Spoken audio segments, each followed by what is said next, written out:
Hola Jossickers, ¿cómo están el día de hoy? Por si no me conocen, yo soy Jossie y en esta ocasión haremos un body paint. Ustedes saben que me encanta este tipo de maquillaje y para ser sincera es la primera vez que hago uno así semi completo. Siempre había hecho maquillajes hasta el pecho y esta vez decidí arriesgarme un poquito más y la verdad es que me falta muchísimo por aprender. Pero decidí hacerlo porque quise ir soltando la mano porque sí, mis Jossickers, les anuncio que vamos a participar en los NYX Face Awards. ¡Qué emoción!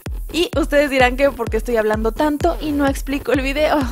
Pues porque si me siguen en Instagram, en mis historias les conté que me tomé unas pequeñas vacaciones, así que estoy haciendo este voice off en la madrugada en el hotel y me es más fácil así. Pero bueno, el video habla por sí solo. Únicamente les comento que estoy utilizando el maquillaje corporal profesional de la marca Belette y los acuacolores de Kegel Habibe. Ambos súper buenos y de antemano muchísimas gracias a las marcas por mandarme sus productos para probarlos.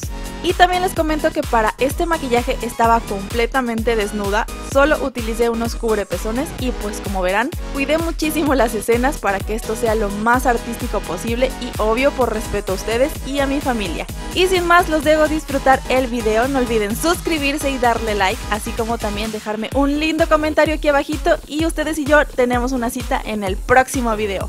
Bye bye. ¡Mua!